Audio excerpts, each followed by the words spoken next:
చూడండి, ఇప్పుడు నేను అల్లం వెల్లుల్లి పేస్ట్ చేసుకుంటున్నాను.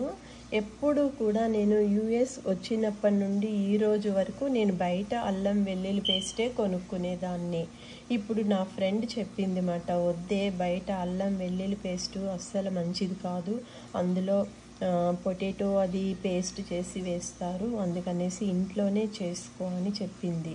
అందుకనేసి నేను ఇంకా ఈసారి నుంచి ఇంట్లోనే చేసుకోవడం అలవాటు చేసుకున్నాను అనమాట. అందుకనేసి మీకు చూపిస్తున్నాను చూడండి. ఇగో వెల్లుల్లిపాయలన్నీ కూడా పొట్టు తీసి రెడీ చేసి పెట్టుకున్నాను.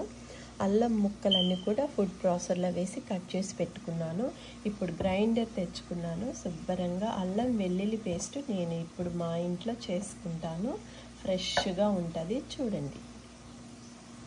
చూడండి, ఇప్పుడు నేను అల్లం వెల్లుల్లి పేస్ట్ చేస్తున్నాను. ముందుగా కొంచెం వాటర్ వేస్తున్నాను. ఇప్పుడు వెల్లుల్లిపాయ వేస్తున్నాను.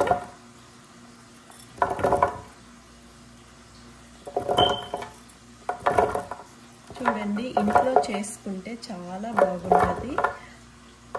ఇప్పుడు నేనంతా కూడా ఇంకా ఇంట్లోనే చేసుకుంటాను అల్లం వెల్లుల్లి పేస్ట్. చూడండి, ఎప్పుడైనా కూడా వెల్లుల్లిపాయ తక్కువ వేసుకోవాలి, అల్లం ఎక్కువ వేసుకోవాలి అన్నమాట అల్లం వెల్లుల్లి పేస్ట్కి. ఇప్పుడు నేను అల్లం వేస్తున్నాను.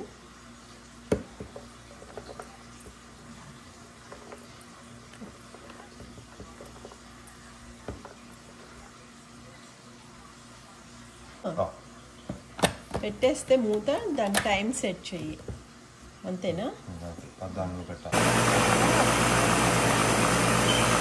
చూడండి, అల్లం వెల్లుల్లి పేస్ట్ రెడీ అయిపోయింది. నేను ఎప్పుడు చెప్తూ ఉంటాను కదా, నింజా గ్రైండర్లో చాలా బాగా పేస్ట్ చేసుకోవచ్చు, ఏవైనా కూడా మెత్తగా రుబ్బుకోవచ్చు. నింజా గ్రైండర్ చాలా మంచిగా వర్క్ అవుతుంది. ఇదిగో చూడండి, నేను చేసుకున్న అల్లం వెల్లుల్లి పేస్ట్.